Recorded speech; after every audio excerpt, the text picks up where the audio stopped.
거래가 다시 소강 상태로 소폭의 조정들만 있다. 집을 싸게 사고 싶은 분들이 있다면 올해를 잘 이용하시면 좋겠어요. 금매 나오는 것들에 대해서 잘 포착하시면 싸게 내 집 마련할 수 있는 기회는 있다.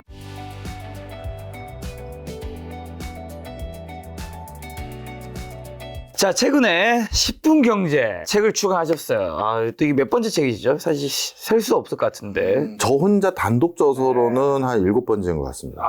부제가 샤넬 라멘 아파트가 들려준 이야기예요. 네. 무슨 얘기예요? 네. 아니, 다 너무 다른 거라서. 정말 아니, 고맙다. 제가 이 책을 어제 받았거든요. 야, 고맙다. 자, 설명 좀 드릴게요. 이것도, 저는 여러분, 관계지향적인 사람이더라고요. 제가 누가 친한 사람이 부탁하면 잘 거절을 못해요. 네네네. 근데 그래서 잘 안 친해지려고 애를 쓰는데, 이 책이 또 친구네 출판사예요. 그 썰이 시작되는군요. 친구네 출판사예요. 네. 그래서, 그래서 책이 약간 좀, 안에 내용도 컬러가 아니네요. 이거 가제분 아니죠? 아니에요. 아니, 표지 색깔도 약간 색깔이 좀 힘이 없어. 빈티지 들어온 느낌이야. 제 친구가 네네. 출판을 전문으로 하는 회사는 아니고 교육회사로는 우리나라 1등인 데인데 출판업도 하고 싶은가 봐요. 그 외 또 책값이 22,000원이야. 엄청 비싸네.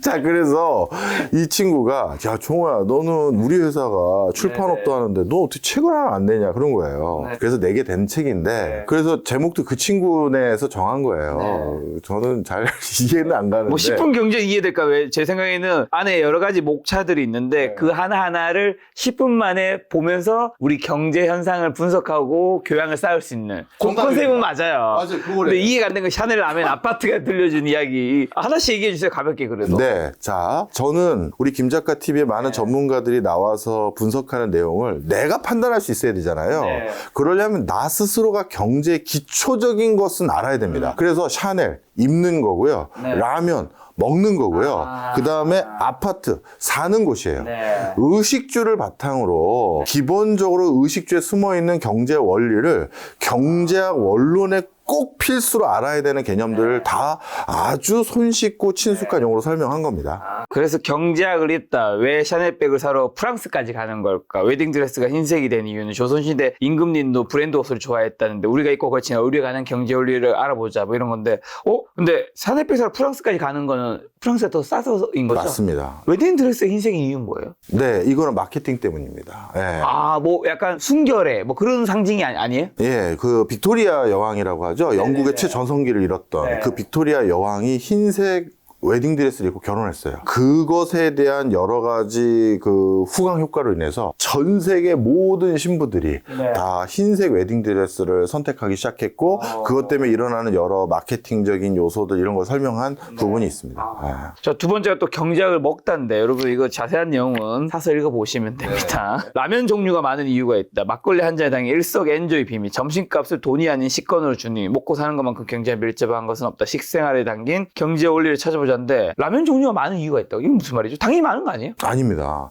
라면의 그 종류만 많은데 네. 라면 만드는 회사는 우리나라에 실질적으로 3개밖에 없어요. 농심, 그다음에 오뚜기, 오뚜기, 그리고 삼양. 예. 물론 팔도나 몇 개 있지만 워낙 마켓 사이즈가 차이가 크죠. 그런데 그 3개 회사가 이 시장을 자신들의 독과점 구조를 만들기 위해서 네. 진열대 빈칸을 안 두는 거예요. 그래서 우리는 라면 살 때 어느 회사 건지를 보지 않고 브랜드를 보잖아요. 신라면, 안성탕면, 너구리, 뭐 이런 거 보잖아요. 한 회사가 그 많은 종을 넣는 이유가 매대 다른 회사들이 들어오지 못하게 하려는 거예요. 아이고 여러분 그 쉽게 표현하면 그겁니다. 옛날에는 이제 우리 그 배달음 시킬 때 전단지가 있었잖아요. 네. 전단지 특히 책자 같은 거 조그맣게. 근데 거기에 중식당이나 한식당이나 뭐 몇 개 주문하는데 보면 다 같은 데야.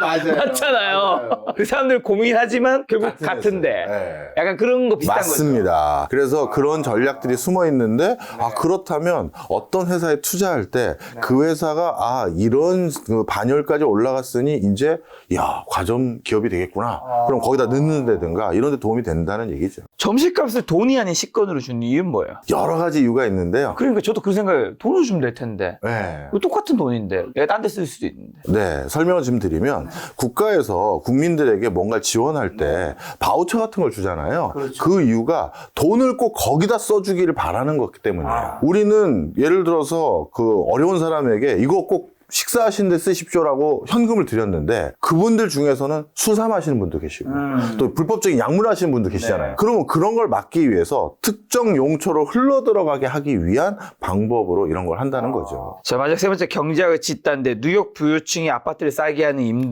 이유는 뭐 초고층 빌딩의 주인은 누구일까? 내 땅인데 내 마음대로 못하는 우리 가족 집, 동네 나라, 내가 사는 주거 생활 속 경제 원리를 살펴보자인데 이 중에서는 초고층 빌딩의 주인은 누구일까? 부자 아니에요? 그냥? 의외로요. 네. 미국에서는 한때 초고층 빌딩에 사는 사람들이 그것도 뉴욕에 초고층 빌딩에 사는 사람들이 저기 적정한 시골 마을에 사는 사람보다 임대료가 쌌어요. 그게 왜 그랬는지를 여기 적어놨고요. 이 책 한마디만 드리면 제가 갑자기 기분 좋은 일이 하나 생겨서 이 책을 이게 증보판이었고요. 네. 예전에 냈을 때 이 책의 원고 중에 일부가 중학교 국어 교과서에 들어갔어요. 네. 중학교 구조 교과서에. 예, 제가 국감에서 한번 수사 좀 부탁드립니다.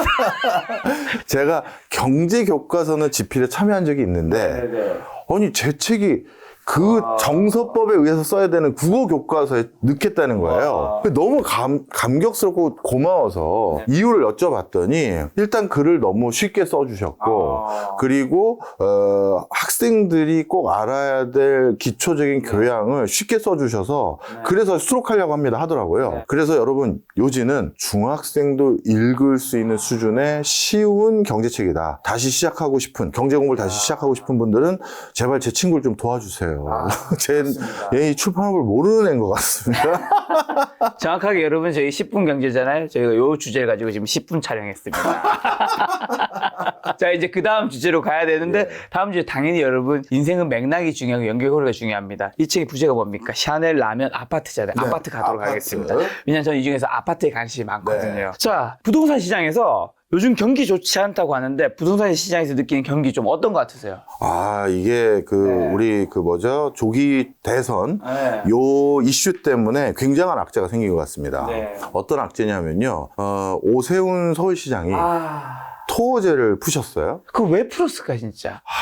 그리고 35일 만인가요? 다시 복구했죠. 다시 업데이트 복구했어요. 네, 업데이트 복구. 더 버전을 크게 해서. 좀 아쉽죠. 근데 이 이유를 저도 유권자니까 네. 그냥 유권자 마음으로 생각한 거지. 전 정치 진짜 몰라요. 이런 것 같아요. 국민의힘은 누가 후보인지 안 정해졌잖아요. 네. 그럼 국민의힘의 후보가 돼야 되잖아요. 그렇죠. 그러면 국민의힘의 지지자들이 제일 많은 동네는 강남 3구. 그 사람들에게 김문수 후보도 있고 홍준표 후보도 있고 한동훈 후보도 있고 또 누가 있을까요? 안철수 후보도 있고 유승민 후보도 있고 있는데 저를 기억해 주십시오 하려면 호재를 던져야 될 거 아닙니까? 왜냐하면 이 시국에 토호제를 갑자기 푼다라는 건 그것 말고는 해석이 안 되는 거예요. 자, 제가 토호제 풀었습니다, 여러분. 국민의힘 후보 선정할 때 저 좀 기억해 주세요. 네네. 이렇게밖에 해석이 안 돼요. 네, 여러분 여기까지 일단 추론입니다. 추론이에요. 오해하지 마시고요. 네, 저도 제가 그냥 유권자 한 사람으로서 그냥 추론이지. 자, 그런데요. 네. 그럼 이제 어쨌든 풀었어요. 그럼 그 논리대로라면 집값이 당연히 호재라고 말씀하셨으니까 오를 것도 생각을 했을 거잖아요. 네. 올랐어. 근데 왜 다시 묻는 거야? 이렇게까지 오를 줄 몰랐던 거죠. 그리고 본인 지론도 있었어요. 네. 이 토호제라는 건 기본권인 재산권 침해입니다. 일관되게 주장하셨어요. 제가 그거는 정치가로서 인정을 하는데 그런데 그 타이밍이 너무 정치적인 시점과 맞물렸다는 얘기를 해서 제가 그냥 추측입니다. 아니라면 정말 정중히 사과드리고요. 하여튼 그랬는데 생각보다 이게 확 튀었어요. 그러고 났더니 이게 시장에 어떤 시그널이 됐냐 하면 이렇게 올랐던 강남 집값이 규제 푸니까 이렇게 폭등할 수 있었던 거였어? 이걸 많은 사람에게 확인시켜 준 거죠. 그랬더니만 그 동네 원 거주자들은 토지 다시 묶었다고요? 알았어요. 저희 그럼 기다리죠 뭐. 저가에 저희는 팔 생각이 없습니다. 왜냐하면 영원히 묶을 수는 없으니까. 그럼요. 정권이 언제 또 바뀔 수도 있고 네. 토호제에 대해서는 다른 생각을 가진 대통령이 나올 수도 있고 시장이 나올 수도 있잖아요. 그러면 그때까지 기다리지 뭐 이렇게 되는 시그널을 줘버린 거예요. 네. 그래서 뭐랄까요, 매물이 싹 걷어졌고요. 그러니 자연스럽게 사겠다는 그 거래가 줄어든 거예요. 네. 그래서 이번이 이 토호제가 가져다 준 시그널은 강남 집값에 대한 시장의 기대감을 확실히 어떤 방향인지를 심어주는 형국이 돼서, 어떻게 보면 우리 집값 안정을 원하는 게 전 국민의 마음이라면 그런 차원에서는 굉장한 악재였죠. 아니 근데 송파구 잠실동과 강남구 삼성대치 청담동을 풀었던 건데 네. 그럼 그것만 다시 묶으면 되잖아요. 네. 왜 또 이제 서초구의 반포, 용산까지 다 묶어서? 왜냐하면 드디어 확신을 줘버렸잖아요. 이게 풀리니까 반포가 70억이 되고 잠실이 뭐 진짜 한 달 만에 3억 뛰고 5억 뛰고 뭐 이런다고 하더라. 잠실이 이게 30억을 찍어버렸죠. 이게 30억을 찍은 거죠. 그러니까 반포가 70억이니 압구정 거주자들이 뭐야, 우리가 저평가됐던 거야? 이런 황당한 일이 생긴 거예요. 네네. 그러니 이런 거였구나. 상급지는 더 뛰는 거구나 하는데 토호제를 다 묶었어요. 그러면 그 다음 상급지로 될 것 같은, 마포가 요즘 뭐 올랐다면서요? 그렇죠. 용산도 마찬가지고. 그럼 거기로 수요가 다 촉발될 거 아니에요. 그러니 거기까지 미리 눌러버린 거예요. 네. 그러면 지금 이제 다시 어쨌든 묶였잖아요. 그곳에 있는 사람들의 반응은 지금 어떨까요? 굉장히 분노하거나 뭐 아니, 웃고 있어요. 웃고 있다고. 네. 예를 들어서 굉장히 좀 무리한 대출을 껴서 집을 사신 분들이라면 이번 기회에 내가 좀 이자 부담을 좀 경감할까 생각하신 분들에게는 악재일 수 있는데, 다른 분들에게는 거봐, 내가 생각했던 투자가 맞았잖아라는 확신을 줘버린 거예요. 그래서 대부분 또 여러분들 오해하시면 안 되는 게, 그쪽에 거주하고 있는 분들이 영끌 비중이 얼마냐는 건 참 알기 어려워요. 그렇죠. 근데 교수님, 갭 투자한 사람들은 사실 다 영끌 아닙니까? 이렇게 오해하시는 분들이 계신데, 이런 분들도 많아요. 갭 투자하신 분들은. 이렇게 비유를 들어볼게요. 우리 둘이 식당을 차렸어요. 근데 갑자기 맛집을 소문이 났어. 1년 하지도 않았는데. 네. 그래서 종업원 인건비 다 주고 임대료 다 내고 식자재 비용 다 털었는데도, 매달 우리 둘 월급 가져갔는데도 매달 5억씩 남아. 그럼 형, 야, 우리 매달 5억씩 남아. 우리 10년 하면 50억 되는 거 아니야? 그렇지. 야, 드디어 우리 아침 일찍 새벽같이 문 열고 밤늦게까지 일해가지고 10년 뒤에 50억 되면 우리 드디어 강남 살 수 있네 생각했는데, 그 사이 문제가 뭐예요? 강남 집값이 또 오르잖아요. 그럼 방법은 하나예요. 미리 사야지. 미리 사야죠. 그러면 어떻게 한다? 미리 사면 지금 돈이 모자르니 전세 끼고 사는 거죠. 그렇죠, 그렇죠. 그 전세 끼고 사면 어떤 일이 생기느냐? 앞으로 집값이 오르는 건 내 건 거예요. 나는 전세금만 갚아주면 그렇죠. 들어가 살 수 있는 거죠. 그러니까 집값 상승이 더 일어나서 돈을 더 모아야 되는 부분을 해칭한 거죠. 그렇죠, 그렇죠. 그런 분들이 갭 투자에 섞여 있어요. 그러니 이거 무조건 영끌해서 투기하는 게 아니라, 저는 결국 거기 들어가 살고 싶은데요, 약간 시간이 걸려서 미리 내 걸로 등기 쳐놓으려고 하는 겁니다라는 숫자도 적지 않아요. 네. 그러다 보니까 그런 분들 입장에서는 네. 맞았잖아 하면서 그냥 기다리자라고 선택하는 숫자가 상당히 많음을 이번에 또 확인했어요. 네. 그럼 다시 묶고 난 다음에는 그쪽 지역들도 집값이 조금 다시 떨어지긴 했겠네요. 그죠? 네, 약간 소폭 하락했죠. 네. 그러면 이제 토지를 풀고 다시 묶고 이런 것들이 앞으로 서울 집값 어떤 영향을 줄까요? 강남 상구에 대해서는 확실한 기대 심리를 심어주는 꼴이 됐다. 그래서 상승이 일어날 법한 일이 있어도, 저는 강남은 조금 더 오를 가능성이 있다고 계속 말씀드린 사람이니까 그랬는데, 이번에 토호제를 전부 푼 게 아니라 일부만 푸다 보니까 더 상승을 해버린 거예요. 단기간에. 그래서 너무 기대감까지 더 크게 확산이 됐다. 그래서 강남에 대해서는 사람들의 인식이 더더욱 더 상승하겠구나 생각을 하게 만든 것 같고요. 다른 지역들은 뭐 사실 큰 변화가 없어요. 토호제와 관계가 없었으니까. 다른 지역은 그냥 경기 상황이라든가 우리 뭐 경제 상황, 그리고 주택 관련한 제도의 변화, 이런 거에 영향을 미치는 요소일 뿐이지, 토호제발 부동산 이슈는 흔히 말해서 상급지에만 영향을 미친다. 그러면 이제 다음 대선에서 당선되는 대통령은 부동산 정책 어떻게 좀 펼치려 보시나요? 그래서 저도 그걸 진짜 듣고 싶은데 다른 많은 유튜브 채널에서는 그걸 안 물어보더라고요.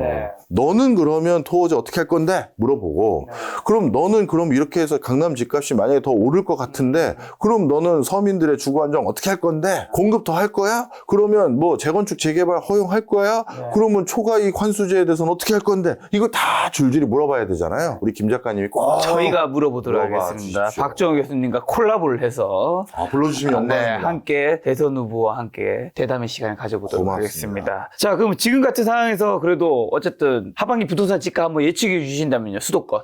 예. 일단 거래가 다시 소강 상태로 소폭의 조정들만 있다. 단 만약에 저는 투기나 투자를 권하는 건 아니고요. 실수요 입장에서 집을 싸게 사고 싶은 분들이 있다면 올해 하반기 올해를 잘 이용하시면 좋겠어요. 왜냐하면 경기가 워낙 안 좋다 보니까 사업하시는 분들 중에서 급전 필요한 분들 있잖아요. 이런 분들이 던지시더라고요. 빨리 던져서 저 다음 주에 들어오는 회사채 만기 막아야 됩니다. 이런 분들이 시세보다 20-30%도 싸게 던지시는 분들이 있거든요. 그래서 자금 여력 있으신 분들은 금매 나오는 것들에 대해서 미리 잘 포착하시면 싸게 내 집 마련할 수 있는 기회는 있다. 이렇게 말씀드립니다. 그리고 이제 요 책 내셨잖아요. 10분 경제. 샤넬 아멘 아파트가 들려주는 이야기 아파트니까 그 아파트만 한 번 더. 요즘에 사람들이 좋아하는 건 사실은 좋은 입지인데 뭐 좋은 입지야 뭐 사실 쉽게 살 수 있는 가격이 아니라면 그래도 신축을 원하잖아요. 미래 가치가 보장되는 신축. 그러니까 미래 가치라는 건 솔직히 이제 우리가 쉽게 표현하면 그냥 나중에도 좀 더 많이 오를 것 같은 신축에 살고 싶잖아요.